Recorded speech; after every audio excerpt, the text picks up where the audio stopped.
What's up, you guys? And I hope everyone out there is having a safe and a happy holiday season. And what I am doing here for you today is it is a shoe review, but both of these shoes have kind of been on the market for quite some time. So I got them on sale on those multiple, Black Friday deals that were out there. So I decided to go ahead and pick these up, and I'm just going to do a review on them anyways, even though there's probably a ton of reviews out there. But this is a dual review, so you're getting two reviews in this one, and that's because they're kind of sister shoes to each other. So a little different kind of review here today, and it's kind of a comparison at the same time. So what we're going to do is we are going to review the ASICS EvoRide and the ASICS Glideride shoe. So thank you guys for watching, and if you wouldn't mind, before we get on to the rest of the video, please click that like and subscribe button that you see below. Also, just wanted to kind of do a little disclosure here. These shoes were purchased with my own money as far as these Black Friday deals were concerned. So these were not sent to me by any company for review. This is just my own personal opinions on these shoes. And there is nobody that will see this before you guys get to see it on YouTube. So with that out of the way, I'm going to continue on here. So what we have here is the Glideride, which actually came out first. You actually had the MetaRide that came out first. That was like 2 years ago they came out with that. And then ASICS kind of followed it up with a less expensive version, which is what we have right here, which is the Glideride. And then they followed it up with something that's more of like a daily trainer shoe, which is the EvoRide right here. And the Glideride and the EvoRide ended up probably being more popular than the MetaRide. In fact, most people preferred the Glideride over the MetaRide, just because of the way that its performance was and the technology that was in it, so on and so forth, the comfort, all levels, it seemed like the Glideride was a better shoe. So that's why the Glideride ended up being super popular. Now they just came out, or at least in February, I think they're coming out with the Glideride 2. Some people already have their hands on it and have already done reviews, but seeing as this is average Rob runs, and this is for the average person, not some guy that's, let's just say 150 pounds. This is for people that are like probably a little bit bigger, kind of like me, that, want to go for a run. What is these two shoes like to run in? Well, I'm going to start off with the Glideride. And I love the upper on this. I feel like it's super, super comfortable. I love this mesh material, that it's super stretchy, it conforms to your foot. Just really, really nice overall feel in this upper. The eyelet chain is kind of robust. It seems like it's not like super heavy, it's not super dense, but it definitely has the strength in the right areas. The laces, I'm not sure what to think of the laces, because I think the laces are kind of like they're super thin and they get catchy on your fingernails. So unless you have like some really smooth fingernails, which I tend to work on cars, so that's like almost impossible, your fingernails almost get caught on this material and it kind of frays the laces. So not sure what to think of the laces, but they are lightweight, they are kind of stretchy, and they are relatively comfortable laces. And that being said, the laces also have just enough like lacing to them. You could probably runner's knot these things, but it would be a little bit tight. But otherwise, there's enough laces, and the lockdown on this is phenomenal, in my opinion. It's phenomenal. I don't need to do the runner's knot on this, or the runner's lace on this shoe. It's just got a really nice lockdown to it. The tongue is not a gusseted tongue, but it is a really nice padded tongue. Only thing that I don't like, and it's just an aesthetic thing, is the tongue, and this just seems like it's an ASICS thing. The tongue kind of sticks up like when you put your foot in it, and it's very 80s kind of style there. I don't know why, or 80s 90s type of style there, with the tongue kind of sticking up the way that it does. Don't know why, but I mean, it's comfortable. That's a huge thing.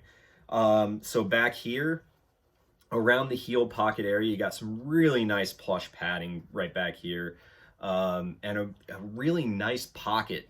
Like the heel pocket in here is just really nice. It provides a really good lockdown. It is pretty breathable, I will give it that. Went on a nice run today. It was about 65, 70 degrees outside, and my feet felt nice and cool, nice and comfortable.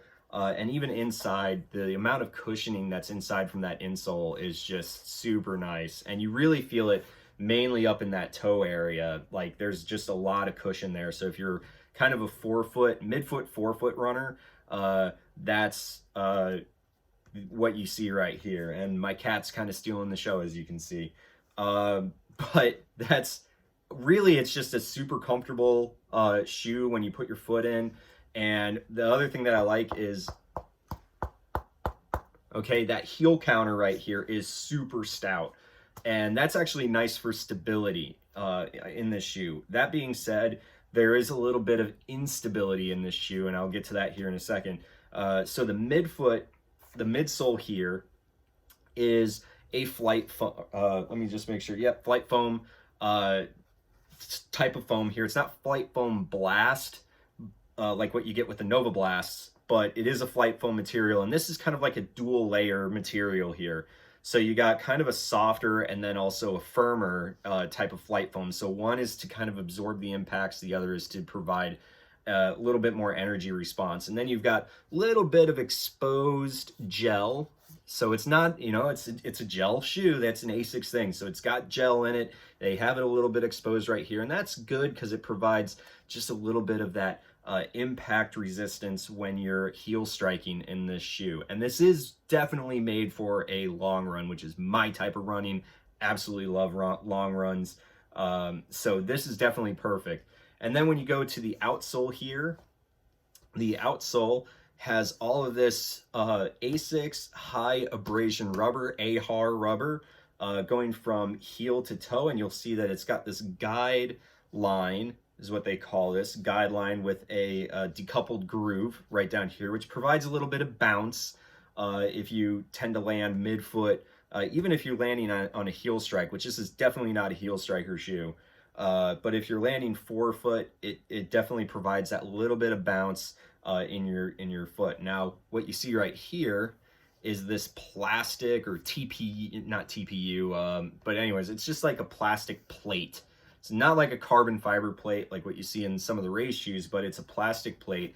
And what that's supposed to do is it helps guide you through your gait cycle. And it provides a little bit of stiffness and rigidity, so it gives you a little extra pop when you bounce off. And it also gives you, in my opinion, like feeling the way that this shoe ran today. And it's kind of an initial review of this, just, you know, kind of feeling. It definitely helps you focus a little bit more on that midfoot, forefoot strike, and it really helps launch you through your gait cycle, which is like awesome. I absolutely love that. So some of the things that I liked about this shoe, it's super comfortable. It doesn't feel that heavy underfoot, which is just really, really awesome. I kind of love that. But the other thing that I didn't kind of like about this is if you look, you'll see that there's like a kind of a groove. Let me get that lace out of the way here, but you see this groove right here, and it's the same on the other side here. To me, and maybe it's just me, provides a little bit of instability, especially when the stack height is as high as this is. This only has about a 5mm drop to it from toe to heel, but that right there, and same on the inside, it just provides just that little bit of instability. If that was straighter, I think that it would help, you know, especially when you're talking about a higher ride height, it would definitely make you feel a little bit more stable running down the roadway. But that being said, I'm sure there was a few reasons for it. I'm sure it provides just a little bit of bounce. And also, I noticed when it kind of, if you go into a corner with this shoe and you have to lean into the corner, that's really where that groove really kind of makes sense, is because it feels like the insole stays glued to your foot, and the midsole itself kind of is able to corner a little bit better as you lean into the corners a little bit. So I can see where it makes sense as far as its cornering capabilities are concerned. So it didn't feel like a shoe that had like super high stack height going around corners. It felt like a shoe that was actually pretty low to the ground and had a ton of grip. but that cushioning that's in the toe area is just phenomenal. I mean, I'm talking about a shoe that just, it absorbs the impact so well. And then the design of this shoe with the rocker kind of design, which is supposed to help you glide through your run. What it's supposed to do is it's supposed to help with your Achilles, your heel, your Achilles, and your calf muscle from straining so much. So you kind of conserve energy, and I felt that on the run today. I was recovering from a slight hip injury that I got over a week ago. So this was my first run back, and I do have to say that these shoes felt amazing. 5 miles underfoot, 8.25 a mile in this shoe was, and it felt amazing afterwards. Like, my legs felt great afterwards. So does its job, does what it's supposed to do. Definitely a long runner shoe. I could see this thing going for miles and miles, and just even with that first run, I mean, just no wear on this, and going through straight pavement, no trails, no off-road, just straight pavement running. Shoe handled it very well. So that is the ASICS Glideride. Now moving on to the EvoRide. This shoe here is more of a daily trainer shoe. It's not a long runner, high cushion shoe like what you get with the Glideride. It's definitely more of a daily trainer. That being said, kind of very similar in the upper, although the upper does feel a little bit thicker. The eyelet chain, not as like robust as what you get on the Glideride. And the laces do actually feel very similar to each other. So we'll kind of go with that. The tongue, same thing. It's not a gusseted tongue. It's fully independent, but super padded. And then same thing in that heel cup area. Nice padding around that heel area, which is just really nice. It makes it nice and comfortable. And then the really stout heel counter, again, providing a lot of stability when you land. This shoe has a much lower stack height than what you get with the Glideride. I think it's like a 19 and 24 for a 5mm drop. So it does kind of keep the same foot drop, as what you get with the Glideride, but it's lower to the ground, and that flight foam that's in here is pretty much just a firmer version of the flight foam. That's, you know, where this uses 2 different types of flight foam, one soft, one firm. This is just like a firm flight foam, so it's more responsive to your run. So that's kind of like the big differences between this lower stack height, so you're lower to the ground, more responsive flight foam underneath.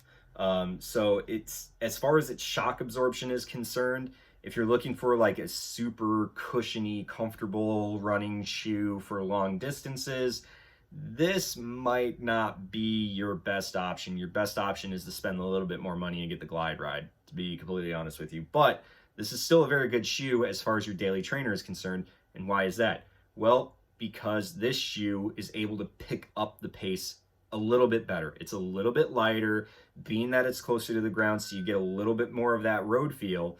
It definitely has that capability where you can pick up the speed a little bit quicker. So this is more of a tempo day. You could almost use this, honestly, because it's pretty snappy. I'm not gonna lie, this is a pretty snappy shoe. You could use this as probably use this as a threshold day shoe if you really wanted to, or do your intervals. You could really actually do that with this shoe. So that midsole, like I said, it's all flight foam. It's that more like firmer version of flight foam, because as you can see, it's definitely firmer. Okay, so it's not the cushiony shoe that you would really like. Underneath, as you can see, a lot of exposed foam right here, but it doesn't have that decoupled groove. And it doesn't have that guideline like what you see on the Glideride. This is, the EvoRide doesn't have that, and it doesn't have that decoupled groove. So I'm not really sure where ASICS was going with this particular shoe. I don't know if maybe the decoupled groove or something was like an afterthought on this, but I do like the way that they put the rubber right in the normal wear areas. So right back here in the heel strike area, a little bit on the inside as well, and then all of this forefoot rubber, which is like nice, dense, high abrasion rubber sitting up front here. Now it still has that rocker design, which is supposed to help you roll through your gait cycle a little bit better, a little bit more efficient, and but it doesn't have that plate. that plate like what you see on the bottom here, that plastic plate. This does not have that, which also kind of helps reduce a little bit of weight. But you have all of this like really thick rubber underneath. So the weight kind of comes back on. They almost feel about equal when it comes to weight, maybe slightly heavier in the Gliderides. But as far as the weight is concerned, they're almost about equal when you feel them underfoot. But the big difference is the responsiveness of the shoe. This shoe is, the Glideride is definitely like a comfortable, I don't want to say plush because it's still pretty snappy. It can pick up the pace, but I would definitely say if you're looking at a half marathon, I don't want to say race shoe, but a half marathon shoe that could be slightly competitive, I'd go with the Glideride. Or further, half marathon to marathon. If you're looking at like a 5K, 10K shoe that is going to be pretty snappy and quick and help you through your gait cycle, I'd go EvoRide on that. That's not saying that these can't do the half marathon distance or full marathon distance. It's just saying that the cushion that's underneath, the longer you run, the more cushion you're going to want to have underneath your foot. I just don't really feel that. Maybe it's because these haven't gotten broken in yet. They're both relatively the same amount of mileage on them right now. This has about 7 miles. These have about 5 miles or just over 5 miles. So they're about the same amount of mileage on them. And both, I mean, are super well constructed shoes. They're both fantastic. But if you're looking for something that is more daily trainer, that you can pick up the pace, fartlek runs, interval days, you could do definitely tempo days for this shoe. That would be this. I definitely wouldn't recommend this for easy days or slow days or recovery runs. That's where you want something that's like really soft and plush and stuff.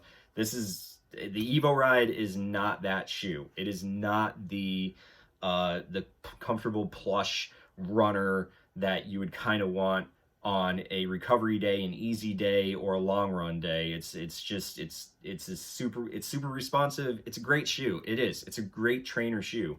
I'd say this is daily trainer material, where this is the long run, easy. I don't even want to say easy day on this shoe. I don't.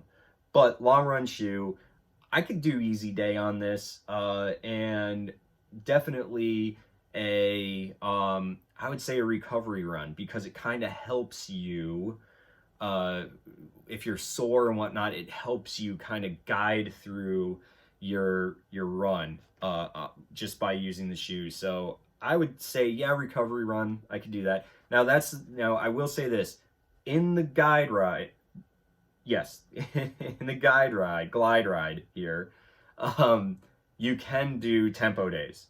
I will give it that. You can do tempo days in this shoe.